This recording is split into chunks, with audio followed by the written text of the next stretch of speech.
it's been a decision that we've made that I'm not going to give anything that I wouldn't give to my mom, to my sister, to my father. So that's been really important for us. And I think, unfortunately, it's not the norm in our industry. So I just, people should really look into transparency and testing and efficacy, whatever brand they go with. It's more difficult for athletes than a lot of other careers to really to break free from that and like you said, filtrate out like, okay, what are the good things I loved about that? Okay, the resilience, the dedication, what was I really good at? I like the teamwork, like take out all the good stuff you loved and just say, boom, how can I apply that to the next thing? But that's really hard.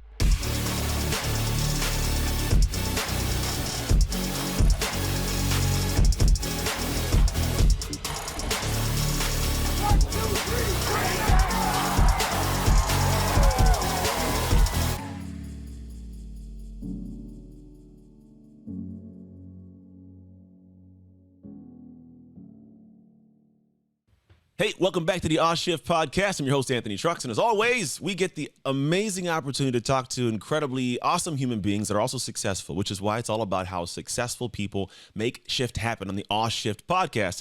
And we have a little bit of a treat today because we have, we have two guests at the same time. It sounds bad, but it's not. And we're going to have some fun chatting today because here's what just individually, one person I have met in the past that's an amazing heart, amazing soul. She does so many cool things, and I love how she shows up as honestly, transparently her in ways that make me cringe, but I know it's the right cringe. Like the conversations people don't have, and I'm glad they are. On the other side is her sibling, who happens to be a former, I don't think current, probably pro athlete as a boxer. If I was to do any other sport besides football, I've always told people to be boxing. I love the grit to it, but I never got into it. Anyway, so this individual has been on some of the grandest stages, MGM Grand, Dallas Cowboys Stadium, like you name it. He's had great things in that realm. And then she's also has a top 100 podcast. They both together, which is an interesting thing, as brother and sister, they have built an 8-figure wellness brand called Soul. We'll talk about later. But outside of that, we're going to find out all the Oz Shift moments they've had individually, together, and what they've been able to do to take their experience of life and put it out into the world in amazing ways as influencers, as creators of businesses, as just impactors. So without further ado, we're talking today to Mike and Angie Lee. Hello. There it is. Thanks for having us. Hey. It made me sound a lot cooler than I am. So I hope so. Well, none of this stuff is scripted, by the way. I read that earlier, and I kind of talked through what I saw. But this is all just a fluid flow. But I'm glad I make it sound good, man. That's always the idea. Yeah. We're gonna open this, and I'm not gonna talk as much. Cool. He just doesn't realize he's cool. Mike's cool. Oh, Mike's cooler than me. Is he? I hope he's probably cooler than me too. I'm not the cool. He punches people in the face for a living, so he's cooler than me. That's dope. Seriously, that's what I wanted to do. Like when I was a kid, I was like, I want to hit people and not get in trouble. I chose football. I could have just done boxing, dude. Yeah, I mean, there's so many similarities with the different sports, especially in terms of like getting hit and recovering and everything. But you made the right choice. I'm sure we'll get into this, but my body took a beating. I had a 10-year career, 22 pro fights, long amateur career. And so, now I'm working on healing the next hopefully 70 years of my life. And I'm sure, you've dealt with your handful of injuries and concussions and everything. Still. So you really know how it is. I just had surgery last April. Sometimes. Yeah, it's long journey. Like last April, I had to clean the shoulder up, but I'm just now getting into doing stuff. Like every morning, I have to like go sideways on the steps because my back and my Achilles, and it sucks. But I get it. Here's the question I'm gonna start with. I'm gonna have Angie answer this first, and you guys, you're gonna get to hear the question, Mike, so you get to prepare a little bit more. But this side started asking, and people started answering it, and for some reason, people like to listen to this answer. Here's the question: I'm walking around town, Angie. I'm in Austin. I sit down next to this beautiful woman. It's you. I don't know you. You, for some reason, turn and start talking to me. Why should I listen to you? Ooh. Maybe you shouldn't. No, I'm just kidding. There's no perfect answer. That's such a good question. I love that. I think, is the question essentially what value can I bring to No. Here's the thing. You can say whatever you want to say. Your mic's a little bit low too, volume-wise, just so you're aware. Ooh, how about now? Oh, beautiful. But no, to be quite honest, it could be whatever you want. I have no lead in. I just want to know where it goes because this, for some reason, opens the convo. So stop thinking about it. Just answer the question. Why should I listen to you? I'm like, no one's ever asked me that question. That's such a juicy question. I think someone should listen to me because I think I have some interesting perspectives.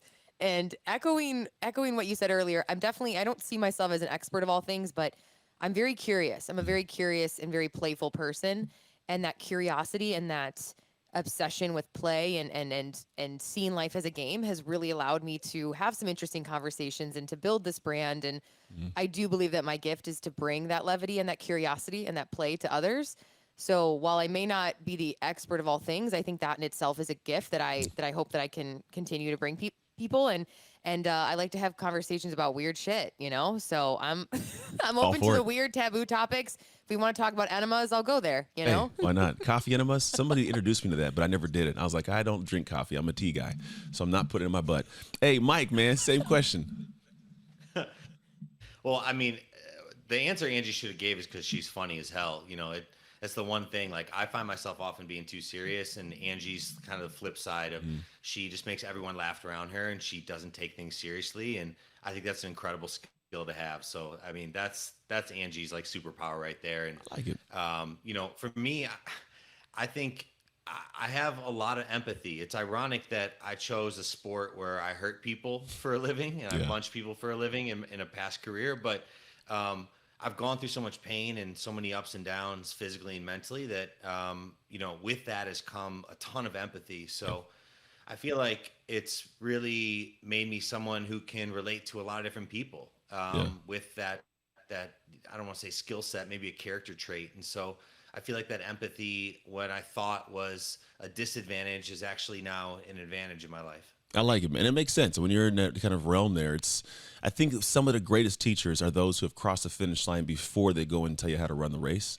So even if you're not like, I'm a teacher, you're still talking from an experience that other people haven't had. And I think there's a beauty that if we stay in that same pocket too, let's say you're in that journey, the experiences, right? What are some of the biggest off shift moments that you had in your career that maybe you have found put you in like a new area or separate you from the random, we'll call regular pack of people that's given you success after your sport? Yeah. So, I mean, the main thing is, and it's kind of the genesis of why Angie and I started our wellness company.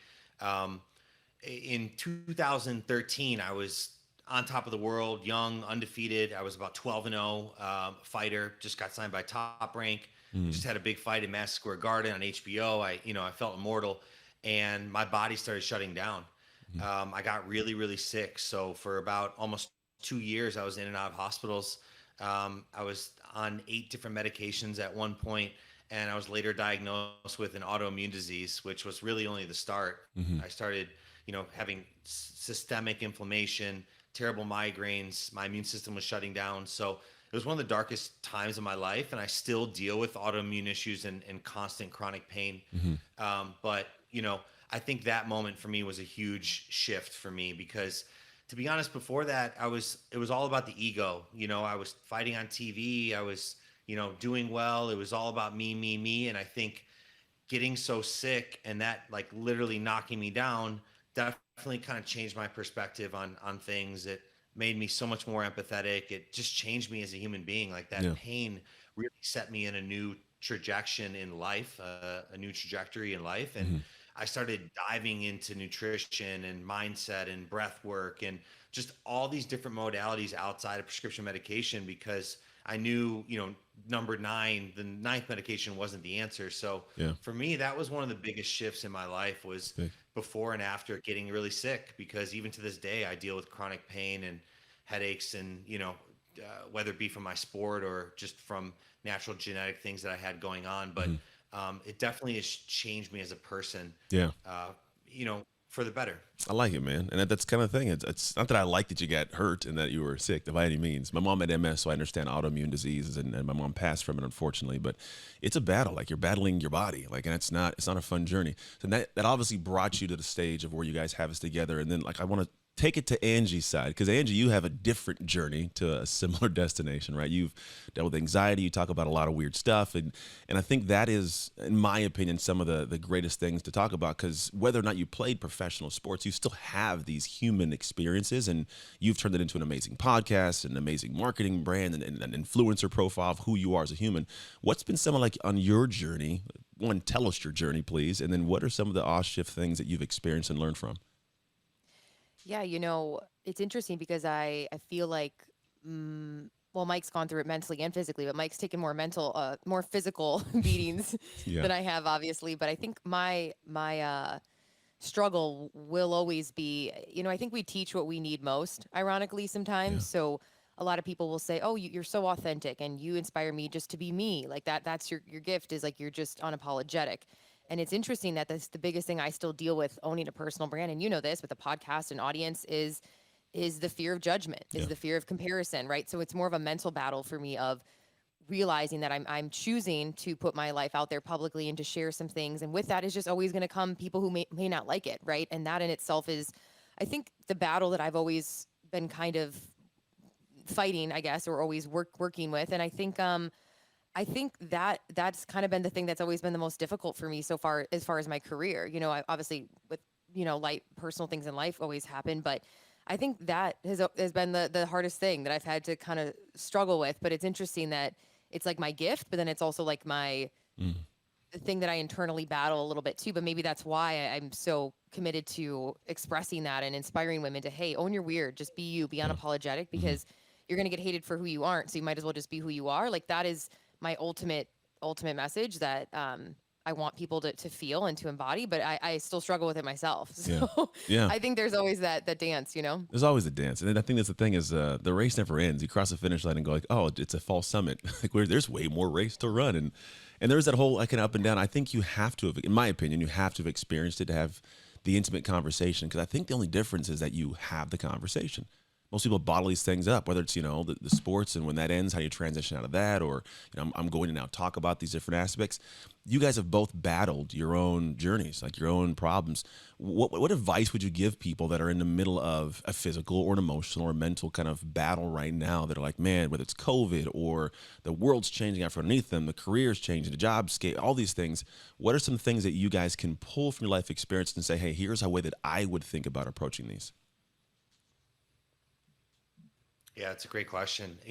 I think for me the biggest thing is have fun, is laugh. And Yeah. I mentioned earlier that was Angie's superpower and something she helped me do in times when I've been really sick or, dealing with depression or, what have you. But I found that, as you just mentioned before, it's like you keep searching for that like finish line. And for me, I had some big fights, which as a little kid you always dreamed of. It's like fight for a world title one day. And the ironic thing is when I got there, I was more miserable than I'd ever been. Mm. And so I think from that I learned that like it's not about that last finish line. Like you got to laugh and you got to have fun and you got to figure out ways to enjoy the moment right now.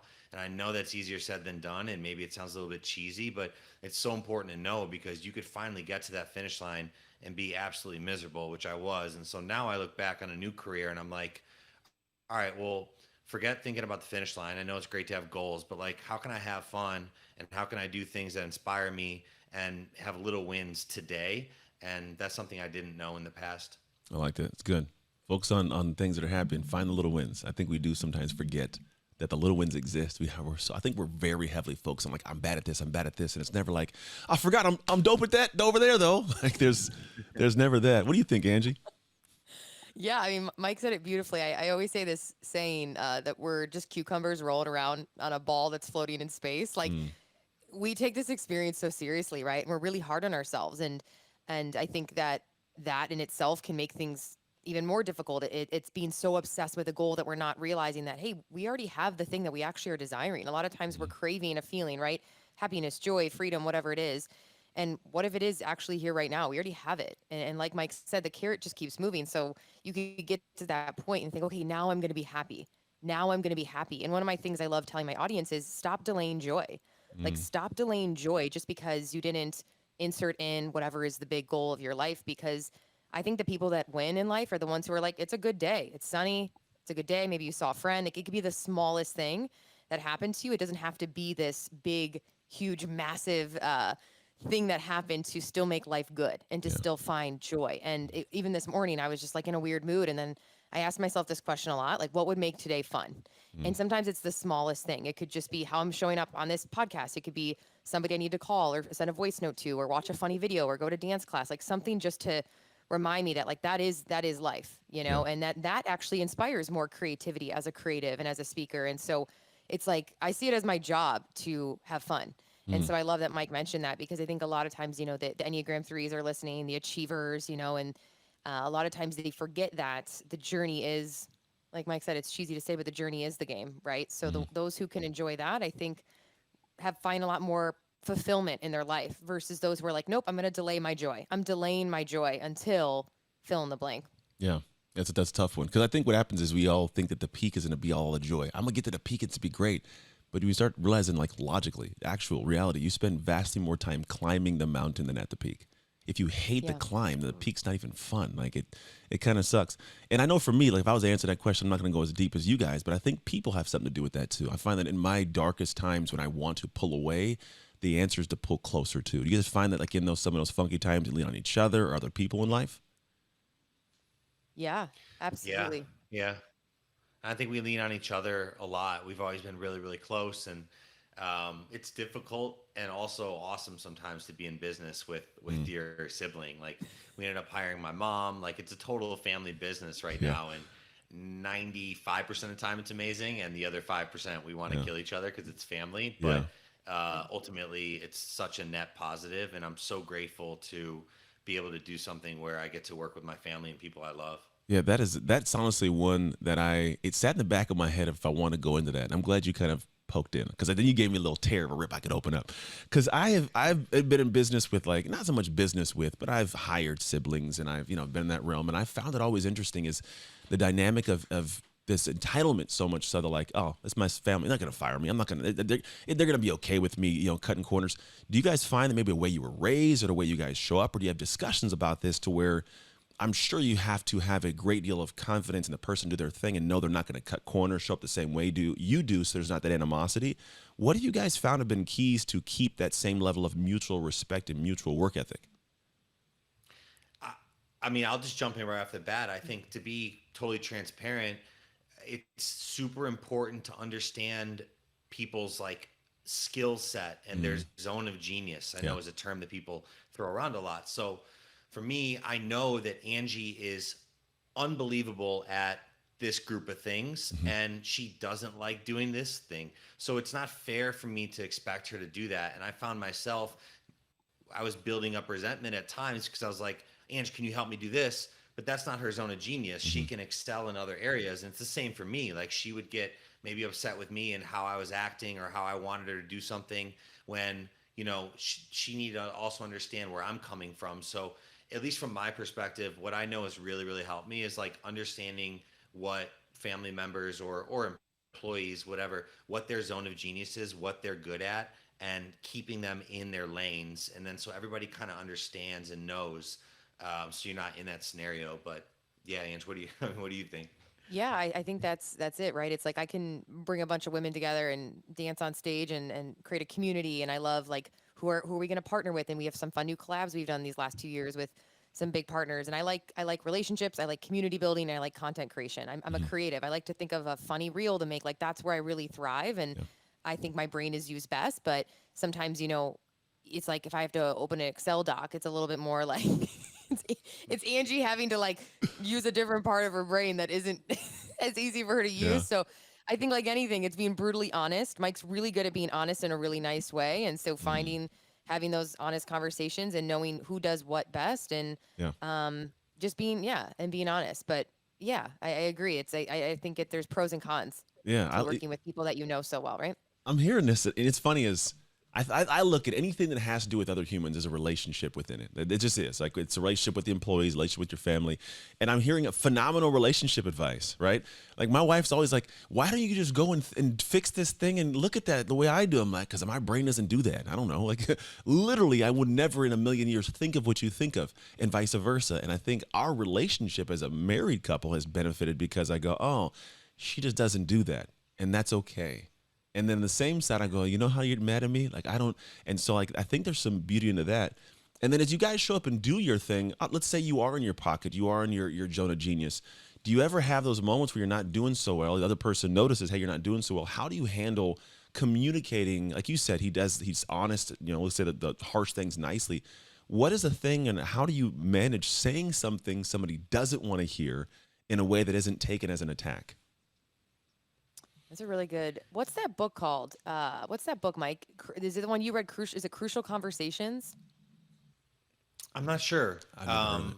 I'll have I, to put this in the show notes for you, Anthony. There's one called like Crucial Conversations. Uh-huh. It's really good, and it teaches you how to do that. And it's like a format where Hmm. Mike's had to utilize this in hiring and firing too, right? He's the CEO. He's running the company, so Yeah. he's the one who has to do a lot of that hard, awkward work of hiring and firing. That's relationship building and uh, bringing together and taking apart and firing, right? And he's had to have those conversations, and I think Mike can speak more to that. But it's coming from your heart and taking a second and asking yourself, what's my intention Yeah. with this? And he does a good job of like taking responsibility of like, hey, here's how I feel versus like this is where you suck. And Mm. so I think there's a lot of books about like intentional conversations. So it's not just all of a sudden you suck, you're the worst, Hmm. and then expecting that person to change. When we all know that's never how we're gonna support people in change in any relationship in our lives, you Yeah. know? Yeah. It's weird to me. Is yeah, I keep. oh, go ahead. Go ahead. Oh, I was just gonna say I keep bringing up this word empathy, and I think it's very important, especially what Angie was talking about is hiring people or being a leader or CEO, and whether you agree with them or not, it's like taking that ego out and thinking like, well, how does this person see this situation?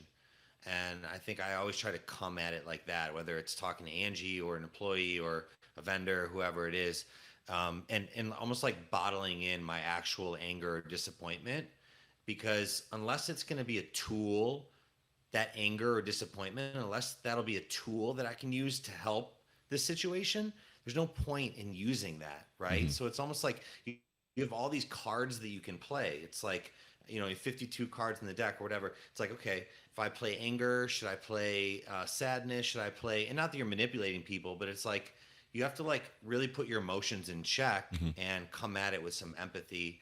And I think that resonates with people. It does. It resonates with me deeply. I can see why you're the CEO. It's not a negative in any connotation towards that, but I think the individuals that I've worked with that are CEOs as clients or have friends that are in that same realm, it's almost the same statement you just said, because there's this it's like there's a higher level of processing of the moment in the future. When I lean into like my free flowing state, I'm like, I'm just gonna break something. I'll fix it if it breaks. Like I'm not thinking about.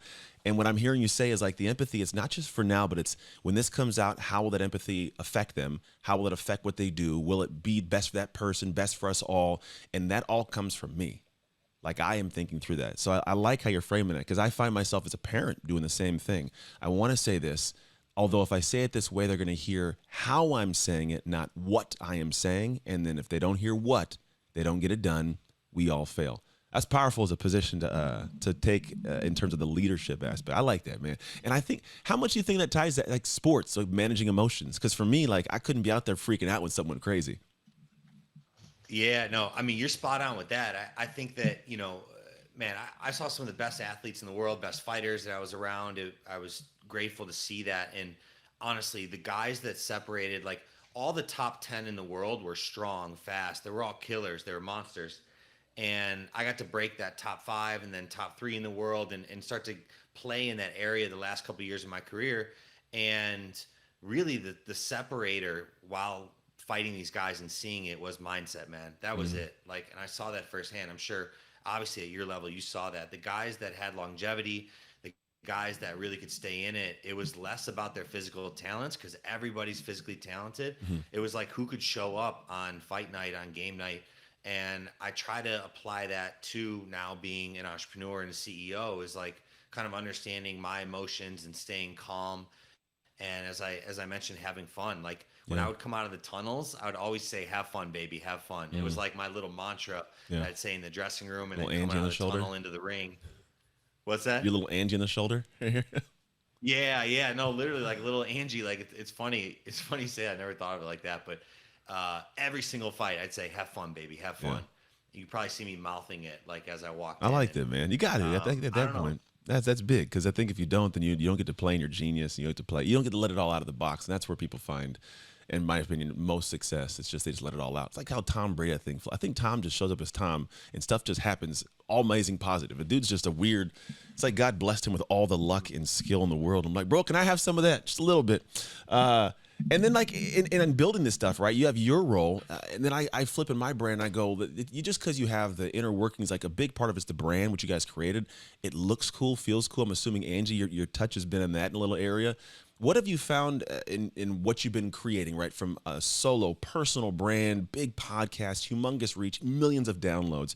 What has been kind of like the journey you've navigated to where you're not the brand anymore? You guys both are the brand, creating a brand that's now serving the world. Yeah, I think our secret is that we still have that personal touch. We still have that feeling of, I respond to a lot of the DMs. I voice people back. If our customers now are DMing us on the sole account or my personal account, hey, which flavor gummy do you like? I mean, it could be the most simple question. Yeah. That's a big question I got. Which is your favorite gummy? And taking 30 seconds to voice that person back. There's not a lot of brands that are doing that right now. There's not a lot of DTC brands that still show the face of who created the product. Yeah. And that in itself makes such a difference because we are in a time right now where consumerism is at an all high because commerce is at an all high. So what you're experiencing is an overconsumption. Like it's just a lot of information. It's a lot of products. Yeah. And people are craving intimacy more than ever because the pendulum went so big and went so far that now, people don't want to buy as much from fast fashion. They want to buy from a local influencer, mom blogger that they follow who made a fashion line. Everybody wants intimacy. So same thing with wellness. People rather buy from a brother and sister duo that they love, that they trust, who we're sharing our stories, we're being honest, we're being ourselves versus going to Whole Foods and buying from a brand they haven't heard of. So I'm grateful for that because we really are community first, product second. We're really our story first, product second. And that to me has always been the biggest thing when it comes to branding. I'm community and customer first, product second. Because if you can build that community, then it's so much easier to sell products and it's so much easier to sell anything you want if you're first focused on the community. But a big mistake a lot of people make is they come out just focused on the product. Like, oh, let me make this perfect protein shake. But then they're not actually asking their audience, hey, is this what you want? Do you like it? They're not getting feedback. So yeah, I actually think that's our bread and butter right now is that we are still the face of it. And people like that. People feel safe with that. Yeah, I like it. I got the little thing in the mail and the little QR code, and I scanned it as you up there talking, and hey, and I'm like, it's a cool video. I know her. It's. I did show my wife. I was like, I know her. Like, she gave me this cup right here.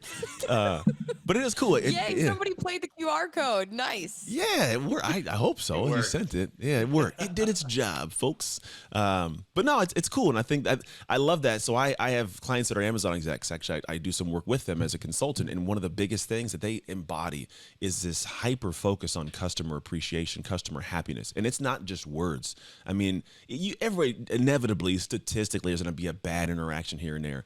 But the way that they talk and think about people is what I'm hearing you're doing. Like the way that you're talking about how you care about them. Because yes, you think about them first. That's what we're here for, is to serve them at a high level. And in what you guys are serving them with, right? You have this wellness brand. And wellness is obviously it's a broad spectrum of things. Spectrum. See, I said, ooh, that was a good word to throw in there from CBD stuff. But you chose this realm of CBD to go in. And I know people like my son has ADHD. People use it for that. There's for sleep. There's for anxiety. I think you alluded to some things in a world we have now is overconsumption, a lot of mental health stuff going on.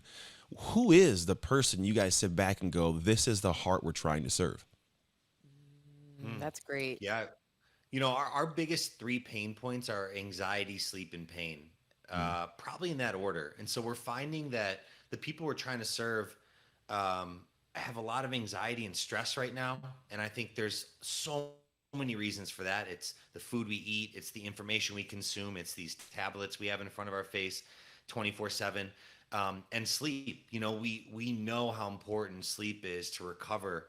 And so getting good sleep and getting those proper REM cycles and deep sleep and everything that goes into that is massively important and trickles down into all other areas of your body. So those are really the three pain points that we came in and addressed. I know, for me initially, why I first started taking CBD is because I had a really bad anxiety. And I think it was because I was on all these other medications and painkillers and everything when I was going through really tough times, and it helped me wean off of my anti-anxiety meds. So I remember calling Angie and being like, this stuff's incredible. Yeah. I'm not getting high. It's 0 THC, low risk, high reward. Try this out. And that was kind of the start of this. And we were like, wow, we've got to share this message. We've got to help people. We've got to take the taboo out of CBD and educate people on the differences of this, because unfortunately there's a stigma tied to the cannabis industry. Yeah. And so we're trying to educate people and help people along that journey. It's big. I think it does need to be done because I use it. I think I don't know if I've mentioned it in this recording, but before we got on, I was saying like before honestly 3 years ago I was introduced to it by this company, and then I took the stuff, and before I took it I was like, I don't know, like, am I gonna go to jail? It's not legal. It was seriously the actual conversation in my head, and I'm an educated human, and I took it. I'm like, oh, it's just oil, like, but it has great benefits to the body, and I've taken it ever since. But there are a lot of different companies that are doing a good job, and some are just trying to obviously cash in this cash grab, and I like that you guys put your face on it and build this thing. So it sounds like it's for the person, anxiety, pain, like I'm assuming in that realm, right? It's what you guys have got, and both of you guys experienced your own journeys of this. I'm assuming, do you guys take the products? I'm home to assume that's a yes. And what specific ones are you guys taking that people who are listening go, okay, cool, CBD, I get it, but I want them to go like, oh, that's one I could take because I hear why it helps them. Yeah, absolutely. My favorites are, there's a few right now, but like you said about your son, ADHD, that's been a huge part of my journey that I shared publicly. And Mike and I went to the Amen Clinic as well. I know you've had your Dr. brain Amen, yeah. scanned there. Yeah. And it came back and he was like, yeah, we get on the Zoom. He's like, you're very creative, but you're a typical ADD. Yeah, yeah. I was like, no. He's like, good news, you're really creative. Bad news, you're a squirrel. Yeah. So I love nootropics. I love utilizing our alert caps, which wake you up a little bit without too much caffeine. I love the sleepy gummies. Those are really great. I can do about a fourth or a half of them because for me, they're really, really strong. Yeah. And I love our chill caps. Our chill caps are adaptogens you can take at night, no melatonin, but they just chill you out. And I call them a glass of wine without the calories and the sugar. So it's that feeling of like you're blissed out, Yeah. feel good, like life's good, I don't have that many problems. And that's the Kava Kava that's working with the CBD synergistically. So those are my three that I'm like, I take them throughout the week all the time. Yeah. And I love them.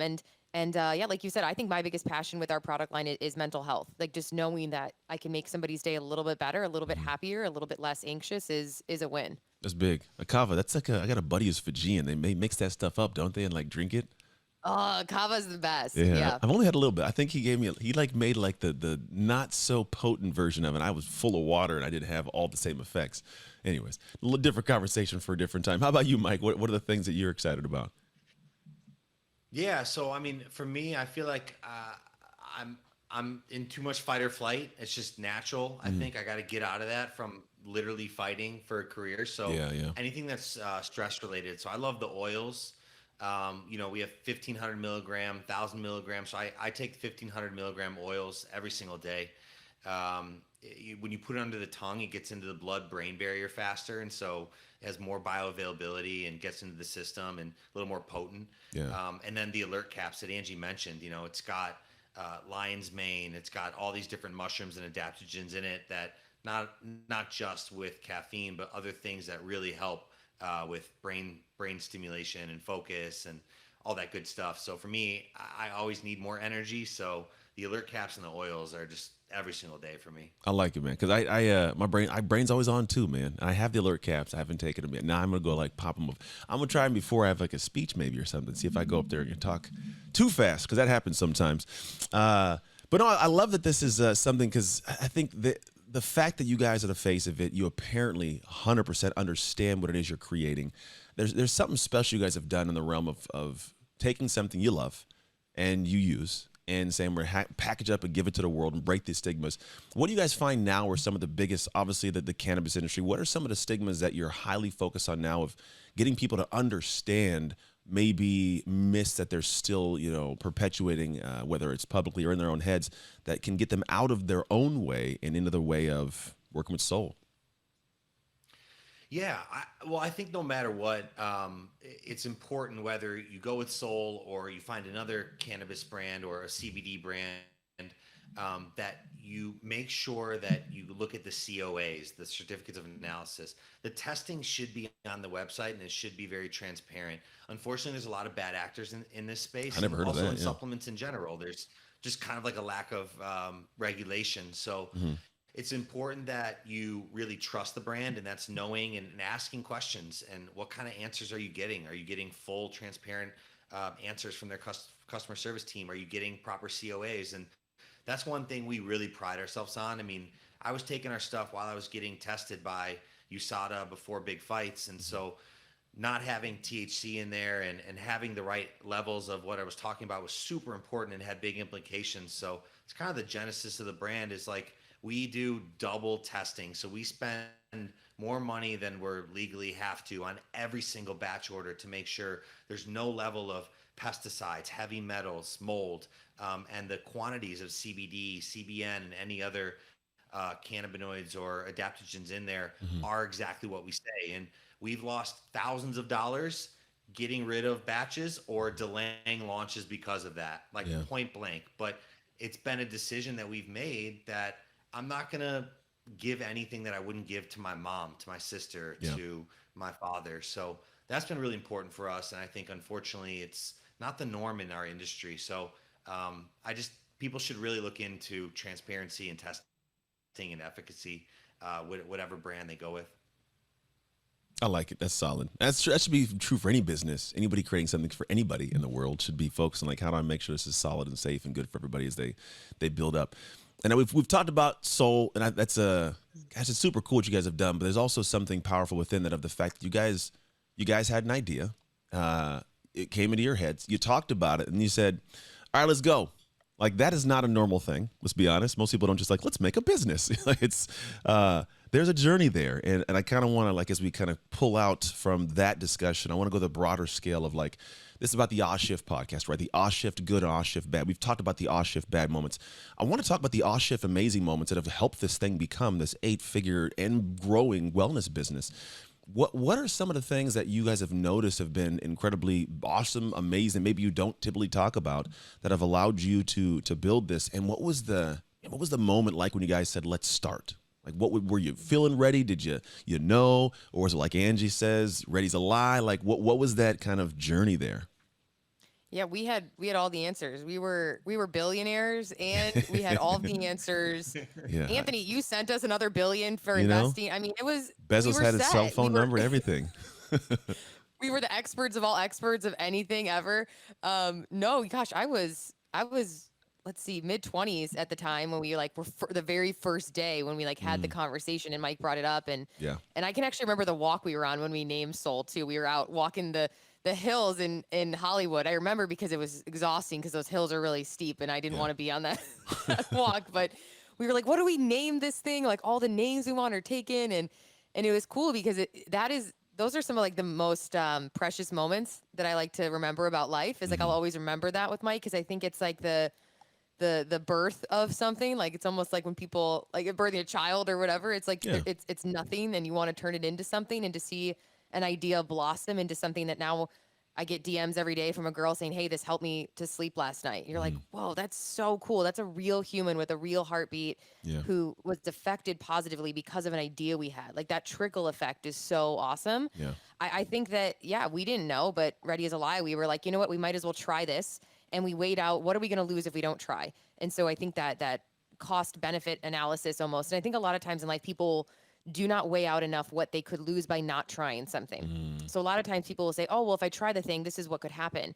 But a lot of times people don't talk about, and Tim Ferriss mentions this in his book, the price of not trying something Fear is also casting. really heavy. And I know Mike and I share that common, I guess you could say, not fear, but we share that common belief of what do you miss out on if you don't try something? Yeah. Because I'd rather try something, maybe lose a little bit of money and say I tried it and I learned something versus never doing it and I already know where I am. I'm exactly where I'm still standing. So I think it's a lot of times that's how it is with people in careers. They're like, oh, I want to try my dream, but I'm in my sucky 9 to 5. I'm like, you're already in your worst case scenario. You might as well try it. You can always go back. You're already in backwards, right? Yeah. So it's almost like you never have anything to lose in a sense. So Yeah. we definitely got messy. We had no idea what we were doing. Mike was up Googling stuff, calling people to get mentors. We were paying people for Zooms who were a few years ahead saying, hey, what did you do with this? And I mean, we were just putting all of the messy pieces together and we still are, right? I think that's the secret to success is that nobody really knows what they're doing. They're just being Figuring it willing out. to be embarrassed and put the pieces together. And yeah, I think some of our biggest moments that have made some big shifts are our big collaborations, really solidifying that we're flavor forward, flavor focused in the market. Yeah. Still solidifying how we can be different than a lot of the other wellness brands out there. But yeah, Mike, you can chime in. But yeah, we definitely didn't really know what we were doing, but we between Google and Mike getting on millions and millions of phone calls to see what he could figure out, Yeah. we somehow are now here in 2022. So That's awesome. Well, I think the timing is incredible. And you talk about, shifting into something. I was at the end of my career when this idea really started to form, and it was my identity. And I know you know what that feels Yeah. like, to where all I knew was being an athlete. It's how I received love. It's how I felt like I was enough. I had no Yeah. idea what I was going to do after. And it made me stay in a sport in way too much pain longer than I should have. But my second to last fight, I fought for one of these belts back here, the NABO title, and I broke my rib in the second round of that fight. And I ended up going 8 more rounds with a broken rib. And adrenaline got me through that. No idea how I won the fight. It was Yeah. sloppy, terrible performance. But I got back to the dressing room, basically collapsed, and they rushed me to the hospital.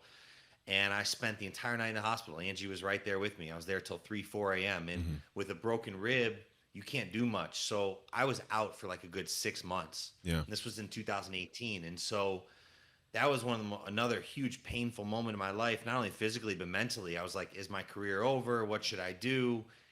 I can't even train right now. And that's when this idea that we'd been talking about was like, you know what? I'm going to turn this pain into a gift, and let's start this company. And through all the things Angie just talked about, it was like the birth of this company, where I had this time off in between fights to start it. And we didn't think it'd become what it became, but it helped me, give me time, and help me transition into something outside of boxing. I ended up having one more fight and then retiring. But it was a beautiful thing, because I think this company starting to get momentum really helped me with that identity shift, Yeah. and with helping me get out of a sport that wasn't serving me, and quite honestly was literally killing me physically and mentally. Yeah. So in a sense, like I always say, like that pain was such a gift, because we wouldn't be sitting here today if that didn't happen. The pain saved you. You know what's interesting is the identity shift is an interesting journey for everybody, right? Because it's this nuance, and what I've always noticed is people assume like, well, I'm just not that thing, and it's like, no, you're not that thing, but you also aren't this thing. You just are. And if you find out that what you were doing was helping you express who you are, if you re-express it somewhere else, you can attach to that thing a little bit better. So what I'm hearing, wow, yes, yeah, for that's both of good. you guys kind of just, we're doing these things, and we found that the way I express when directed here has created this cool, amazing thing. Because it's work, it's a journey. Anything of creation is tough, but the creation process is what attaches you to it from the expression of who you already are. You guys are cool people. I like you a lot.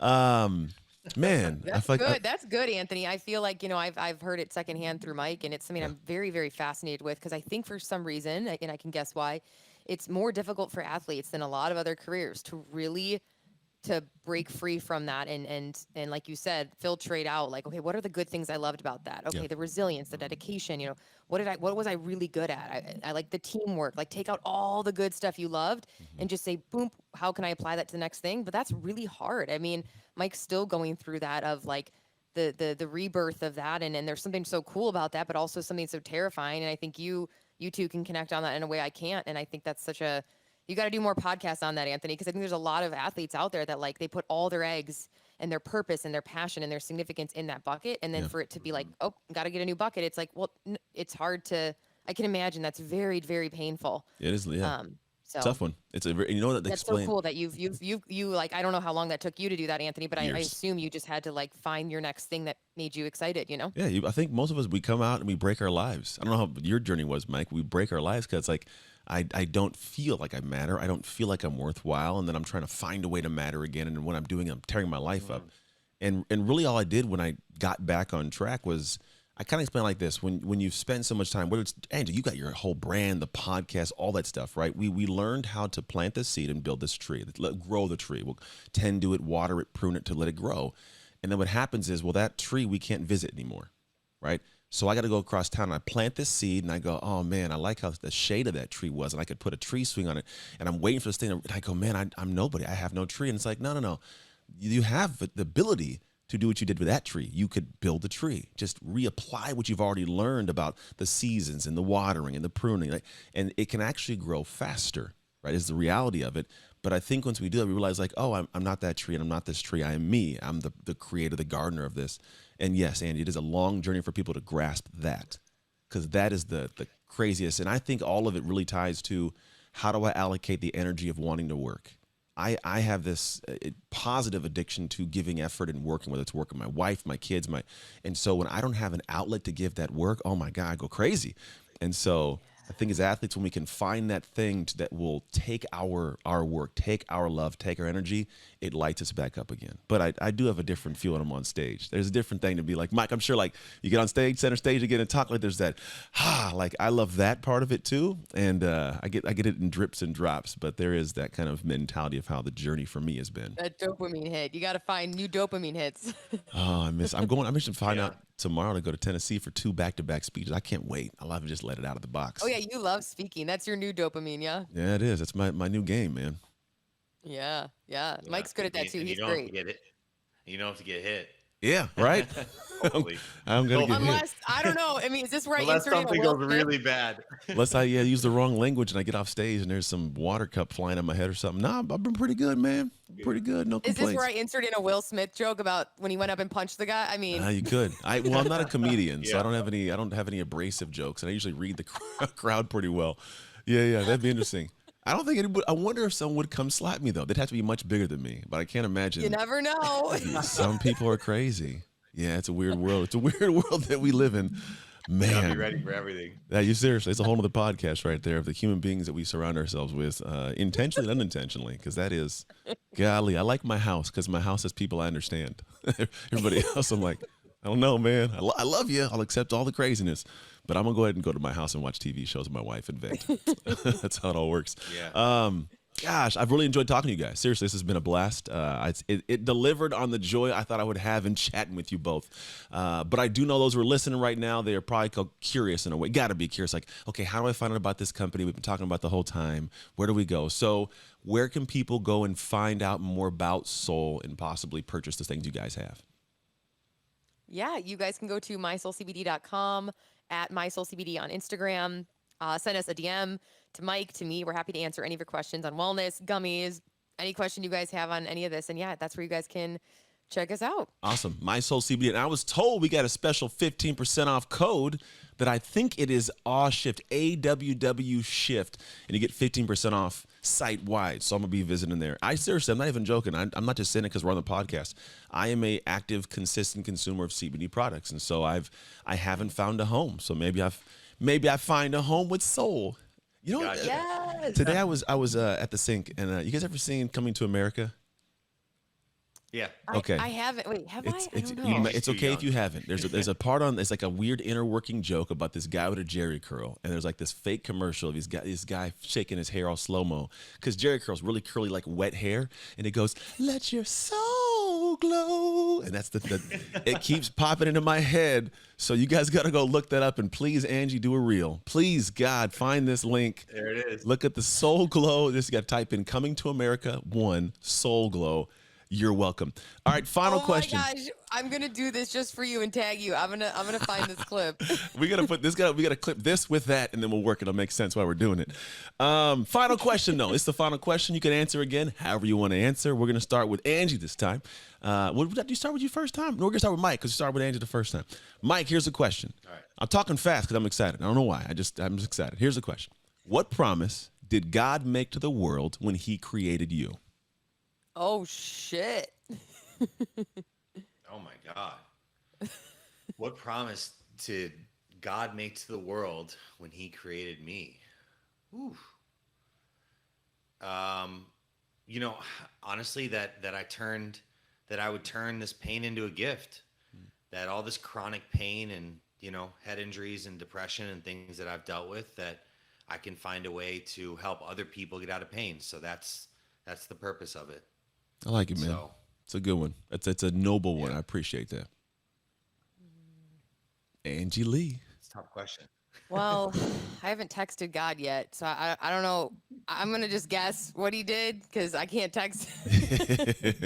I'll call Him later and ask Him, but I really think, and it's kind of been the through line of my brand always, and I think it's going to be expressed in many different ways in my life, and that's what I hope is.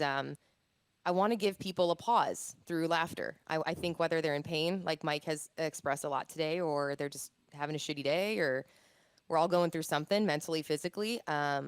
I want to keep sharing that gift, the gift of making people just laugh, even if it's for a second, to take their mind away from whatever life's giving them is a gift that I know I was put here to do, and I want to keep doing it. So, and it sounds silly, but I'm super committed to always being that for people. So It's not silly. I don't think it's silly. I think that I think we all like hear that same statement as, be the change you want to see in the world. And there's something that takes place when you get to show up and do that, because you get to share reciprocally in that same interaction. Like I tell my kids, I grew up in foster care. I have no idea what it's like to have my dad in the house. I have no clue, but I get to experience that relationship from this side. And so while it's not silly, you get to go give that. I'm sure that in doing it and seeing the smiles and the laughs and the lights, you go, I feel good. So everybody wins. And so I appreciate this, because you guys do that not only in what I'm seeing in the company, but as you guys do it in the world. Like I will say this. In the world that we operate in, it's a very small world. Just be honest. Like, I could turn around and find somebody tomorrow that knows 70 different people I know, and you always have a backside. We'll call it dark story. I have yet to ever hear dark stories of either of you two. Sounds weird to say it in this manner, but that's a very good thing, and I appreciate that, because that means that how you show up in the world is genuine on both sides of the coin, and that's a rarity. Unfortunately, it truly is. So I appreciate you guys for doing what you do, for showing up how you show up, and for coming and hanging out with us here today. Thank you, seriously. oh, you're the best, Anthony. You're so great. Yeah, This was welcome. awesome. It Those was were great fun. questions. I wasn't ready for some of those. Wow. Hey, somebody asked me that I was at a Starbucks, and there was a guy named J.R. Reed, and he goes, "Hey, man, it's just meeting him, random conversation. Hey, man, I'm at Starbucks. What promise did God make to the world when He created you?" I was like, "Bro, it's 9 a.m. What are you doing right now? Like, I just met you." Yeah. It's very weird. I'm like, I don't know. And so the like- question, it eats at my I love soul. this guy. Who is this guy? I need to be friends with him. Oh, you do. Let me JR's drink my coffee first. He's a former professional baseball player. He coaches at a high level, like MLB guys. He's a hard-nosed dude, but really good family guy. You guys would love him, genuinely. But yeah, just it was one of those questions. I'm like, man, you are rattling my soul in a good way. I think something like that question, it goes beyond what I want to do. It's like, what was I purposed for? Because we innately, I think, know that. And then when you guys spit it out, but the rest of the day you're gonna think about it. I promise. You'll be like, I wonder what my problem, and you'll show up differently. And so I kind of drop as a seed for the audience, for me, curiosity wise. But sometimes a spark a new thought in you of like, am I doing that? And then if you are, keep doing it. Wow. Yeah, it gets you into service right away. It gets you thinking, gets you out of your own head, and gets you to not be as selfish and think, what is the gift I can give? I love that question. Wow. Yeah, steal it, rock it. The world needs to keep answering it. I'm going to go ask my neighbor right now. Just, Hey, I know you're mowing the lawn real quick, but oh man. hey, I know you're cutting your weeds out there, but hey, Hey, what stop that. promise? Oh, close your robe. That's good. I like it. Anyways, I think we're going to conclude this show. Thank you guys so much for being here. Thank you guys for tuning in and hanging out with us. You could have been doing anything with your time, but you chose to hang out with us, and it's genuinely appreciated. If something in this episode in any way impacted you positively, do me a favor and share the impact. Put the episode out to somebody's inbox, DM them, whatever it might be. But also, if you get a chance, share it with the rest of the world. Maybe there's someone that just follows you that you don't know that could see this and go, man, that changed my perspective, changed my life, helped my soul. Oh man, that's a good plug. I'm not gonna lie. Outside of that, make sure you guys head to My Soul CBD. Is that what it's called? My Soul CBD? It is. And use code AWSHIFT, AWW Shift, to be able to get 15% off site-wide. Outside of that, as always, make the most of your AWSHIFT moments so you can make shift happen. It's Anthony Trucks, Mike Lee, and Angie Lee signing off. Hey, thank you for tuning into the Shift podcast. I pray that we gave something amazing to your life. And if you found this episode served you in some way, I would love if you could share it with people you know, people you love, as well as your community, because you never know who needs that simple little seed that can grow into something amazing for their life. And the actual training doesn't stop here. If you want your free copy of the show notes sent to you after every episode so you can get the major points consolidated down, simply go to textanthony.com and message the word notes. Till next time, make shift happen.